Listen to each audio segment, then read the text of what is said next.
इस दौर में आज की डेट में बहुत नेता आ गए हैं, तो दीपक प्रकाश अपनी पार्टी को कैसे आगे लेके जाएं? कोशिश बिल्कुल मेरी रहेगी कि इस विचारधारा को बढ़ाते हुए युवाओं को कैसे जोड़ा जाए, पार्टी की जो विचारधारा है उसको कैसे जोड़ा जाए। कॉम्पिटिटर के रूप में देखिए आपके सहयोगी दल में ही निशांत हैं, चिराग पासवान हैं। चिराग पासवान भी यूथ आइकॉन के तौर पर देखे जाते हैं। तो किन्हीं को भी कॉम्पिटिटर के रूप में, कंपटीशन के रूप में नहीं देखते हैं। आगे निकलना तो हर कोई चाहता है ना, हर कोई चाहता है ना। आप नहीं चाहते हैं कि कल के डेट में हम बड़ा दायित्व संभाले, आज विभाग के मंत्री हैं, बिहार के मुख्यमंत्री हो जाए। परिसीमन होगा तो किस तरह से होगा? क्या चुनाव समय पे होगा, देरी से होगा? विभाग की ओर से जो भी सहयोग किए जाने की जरूरत है, विभाग हर संभव सहयोग कर रहा है। चुनाव भी जल्द से जल्द कराया जा सकता है। पूरी कोशिश रहेगी विभाग की ओर से भी, निर्वाचन आयोग की ओर से भी। आप साधारण रहे, यहाँ तक कि युवा नेता निशांत मंत्री जी की बात करें तो उन्हें भी कुर्ता पैजामा में सभी ने यहाँ देख लिया है। आप कब दिखाएंगे ये रूप, या इसके पीछे भी कोई बड़ा मैसेज है? मैसेज देने की का मेरा कोई मोटिव नहीं है, लेकिन अगर अप्रत्यक्ष रूप से अगर लोग इस कारण से युवा मेरे से अगर कनेक्ट हो पाते हैं तो बढ़िया है। अगर युवा भी मेरे सामने अगर सहज महसूस करे। आमतौर पर सबसे पहला सवाल आपसे वही जो हर एक व्यक्ति आज जानना चाहता है, परिसीमन को लेकर, पंचायत चुनाव को लेकर। परिसीमन होगा तो किस तरह से होगा? क्या चुनाव समय पे होगा, देरी से होगा? पूरा एक क्या रूपरेखा बन रही है इसको लेकर दीपक प्रकाश जी, आप जनता को संबोधित करें। देखिए, सरकार का निर्णय हुआ है परिसीमन पंचायतों का कराने का 2011 की जनगणना के आंकड़ों के आधार पर परिसीमन का काम होगा। उसके उपरांत आरक्षण के रोस्टर का निर्धारण होगा और फिर चुनाव कराए जाएंगे। तीनों ही काम निर्वाचन आयोग के निर्देशन में किए जाते हैं। परिसीमन के काम के ऊपर जो कुछ भी प्रक्रिया है शुरू हो गई है, निर्वाचन आयोग उसमें लगा हुआ है। टाइमलाइन के ऊपर मेरी ओर से कमिट करना मुश्किल होगा, क्योंकि निर्वाचन आयोग ही तीनों कामों को कराने की जिम्मेदारी निर्वाचन आयोग की है। लेकिन विभाग की ओर से जो भी सहयोग किए जाने की जरूरत है, विभाग हर संभव सहयोग कर रहा है और पूरी कोशिश रहेगी विभाग की ओर से भी कि परिसीमन का काम समय पे पूरा हो। समय पे पूरा होगा तो फिर चुनाव भी जल्द से जल्द कराया जा सकता है। पूरी कोशिश रहेगी विभाग की ओर से भी, निर्वाचन आयोग की ओर से भी, कि परिसीमन का काम समय पे पूरा करते हुए चुनाव का काम कराया जाए। जब मैं आपको आमंत्रित करने के लिए आपके कार्यालय में आया था तो मैंने देखा कि कई मुखिया लोग आपके यहाँ बैठे हुए हैं, क्योंकि एक पसोपेश है, लोग जानना चाहते हैं। तो आप क्या एश्योर करना चाहते हैं जो लोग चुनाव लड़ना चाहते हैं, जो लोग गांव से जुड़े हुए हैं? Assurance in terms of timeline, आप समय के बारे में जैसे मैंने बताया, अभी कमिट करना मुश्किल होगा। लेकिन लोकतंत्र में बहुत जरूरी होता है कि चुनाव समय पे हो। लेकिन परिसीमन का निर्णय हुआ है तो निश्चित तौर पर परिसीमन होगा, उसके उपरांत चुनाव कराए जाएंगे। लेकिन जैसे मैंने बताया, ये काम निर्वाचन आयोग को करना होता है। विभाग के मंत्री के रूप में एक टाइमलाइन हम नहीं बता पाएंगे, निर्वाचन आयोग का काम है। लेकिन पूरी कोशिश रहेगी कि चुनाव जल्द से जल्द हो। जो समय, जो कार्यकाल है पंचायतों का, उस कार्यकाल के तहत किए जाएं। लेकिन परिसीमन का काम करने के बाद ही चुनाव होना है, तो टाइमलाइन हम कमिट नहीं कर पाएंगे। लेकिन पूरी कोशिश रहेगी कि चुनाव समय पे कराए जाएं। प्रिया हमारे साथ हैं। प्रिया जी, आपके मन में जो सवाल हैं दीपक प्रकाश जी से, वो बेझिझक आप कर सकती हैं। काफी फैमिलियर सवाल मैं आपसे करना चाहूंगी। अक्सर देखा जाता है कि नेताओं की पहचान कुर्ता पजामा से होती है, यहाँ तक कि उनका एक अलग रुतबा होता है। लेकिन हम शुरू से देख रहे हैं कि आप साधारण रहे, यहाँ तक कि युवा नेता निशांत मंत्री जी की बात करें तो उन्हें भी कुर्ता पैजामा में सभी ने यहाँ देख लिया है। आप कब दिखाएंगे ये रूप, या इसके पीछे भी कोई बड़ा मैसेज है?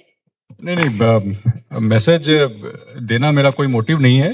पहनावा तो मेरा मानना है जिस पहनावे में आप सहज महसूस करते हो वही पहनना चाहिए। और सामाजिक जीवन में तो अगर आप हैं तो और ज़्यादा जरूरी हो जाता है कि आप भीतर से जैसे हैं वैसे ही खुद को लोगों के सामने भी प्रस्तुत करें। बनावट नहीं होना चाहिए किसी भी प्रकार का।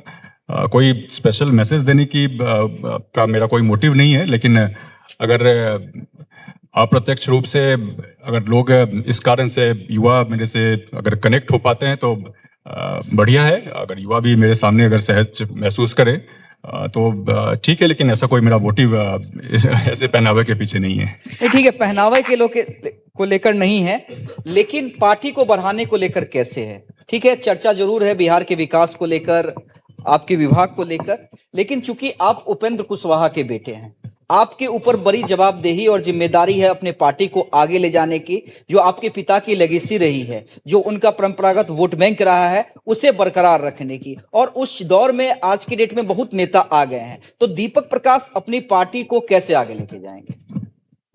नहीं, बहुत आपने जो सवाल पूछा है आज के समय में तो और बहुत ज्यादा प्रासंगिक है।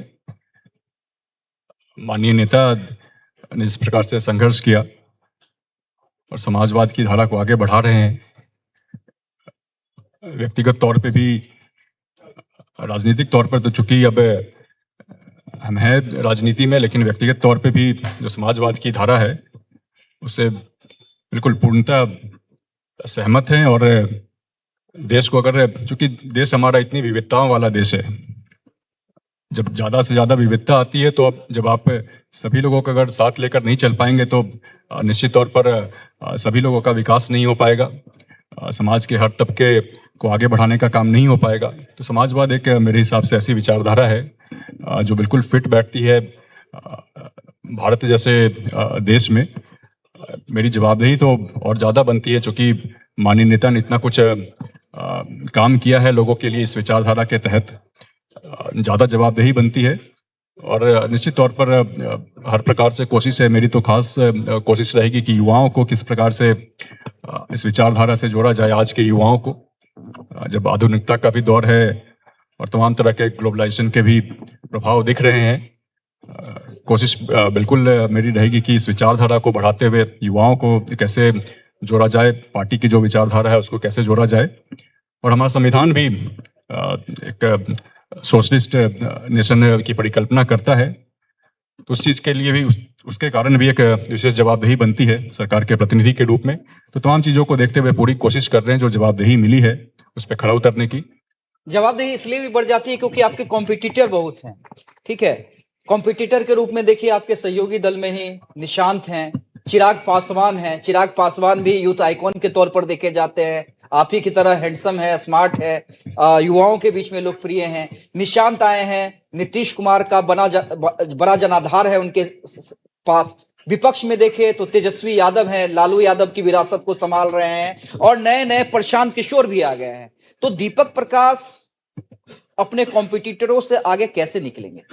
नहीं, हम किन्हीं को भी कॉम्पिटिटर के रूप में, कंपटीशन के रूप में नहीं देखते हैं। समाज हमारा जैसे है, सभी लोगों अगर एक साथ सहयोग करेंगे, पक्ष हो या विपक्ष भी हो, विपक्ष भी अगर है तो अगर सकारात्मक विपक्ष की भूमिका निभाता है, एक दूसरे को कंपटीशन के तौर पर नहीं देखें। हाँ ठीक है, इलेक्टोरल पॉलिटिक्स में कंपटीशन तो होता ही है जनता के विश्वास को जीतने के लिए, लेकिन अगर सभी लोग का अगर एक ध्येय हो कि हमारे समाज का, हमारे देश का विकास किस प्रकार से बेहतर तरीके से हो पाए, तो कंपटीशन की भावना उस तरीके से नहीं आती है, आनी भी नहीं चाहिए। तो कंपटीशन के रूप में हम किन्हीं को नहीं देखते हैं। देखिए, सभी लोग राजनीति वाली बात नहीं कर रहे हैं। नहीं, राजनेता वाली बात आप राजनेता वाली बात नहीं कर रहे हैं कि कंपटीटर के रूप में आप किसी को नहीं देखते हैं। अरे आगे निकलना तो हर कोई चाहता है ना, हर कोई चाहता है ना। आप नहीं चाहते हैं कि कल के डेट में हम बड़ा दायित्व संभाले, आज विभाग के मंत्री हैं, बिहार के मुख्यमंत्री हो जाए? नहीं, देखिए, ध्येय ये नहीं रहना चाहिए कि इस पद पे चले जाएं, उस पद पे चले जाएं। ध्येय रहना चाहिए कि समाज का विकास कैसे हो, देश का। आप देखिए, बहुत बेसिक बात हम बताएंगे। आप 2047 तक देश को विकसित करना है, माननीय प्रधानमंत्री जी ने लक्ष्य तय किया है। अगर हम लोग इलेक्टोरल पॉलिटिक्स में इस मोटिव के साथ रहें कि हम पावर में आ जाएं, वो पावर में नहीं आ पाएं, जब इलेक्टोरल पॉलिटिक्स के ऊपर ज़्यादा फोकस रहेगा, डेवलपमेंट के ऊपर फोकस नहीं रहेगा, तो फिर लक्ष्य प्राप्त नहीं हो पाएगा। लक्ष्य की प्राप्ति के लिए बिल्कुल मन से, सभी लोगों को मन से, पक्ष हो या विपक्ष हो, देश को अगर विकसित करना है, समाज को विकसित करना है, तो ठीक है, राजनीति में तो जनता जिसको चाहती है वो उसको सत्ता चलाने का मौका मिलता है, लेकिन अल्टीमेट एम यही रहना चाहिए कि समाज को, देश को किस प्रकार से हम लोग विकसित कर सकते हैं, इस ध्येय के साथ करना चाहिए। बाकी कंपटीशन तो it's part of the part है, लेकिन कहीं भी कंपटीशन होता है, लेकिन अल्टीमेट ध्येय यही रहना चाहिए कि समाज को हम लोग किस प्रकार से विकसित करें, देश को किस प्रकार से विकसित करें। क्योंकि आप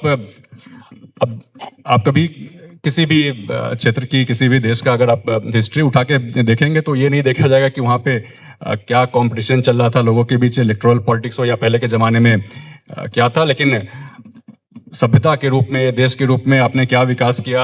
आज से 100 साल बाद कोई नहीं देखने जाएगा कि दीपक प्रकाश क्या कर रहा था, क्या नहीं। ये देखेंगे कि समाज का विकास हुआ या नहीं हुआ, देश का विकास हुआ या नहीं हुआ, कहाँ पे आज हमारा देश खड़ा है, 100 साल बाद कहाँ खड़ा रहेगा। इन चीज़ों के ऊपर फोकस रखना चाहिए। बाकी चीज़ें तो पार्ट ऑफ दी है। ठीक बात आप कर रहे हैं। गोल, जहां 28 वर्षों के सफर में 18,000 से भी अधिक छात्रों ने डॉक्टर एवं इंजीनियर बनकर सफलता की ऊंची उड़ान भरे है, जहां साधारण छात्र भी बिहार एवं झारखंड टॉपर बनकर बड़ा इतिहास बना रहे हैं। दूरदर्शी शिक्षाविद श्री विपिन सिंह के मार्गदर्शन में मेडिकल एवं इंजीनियरिंग के लाखों छात्रों के लिए आशा की किरण के रूप में गोल, द रिजल्ट फैक्ट्री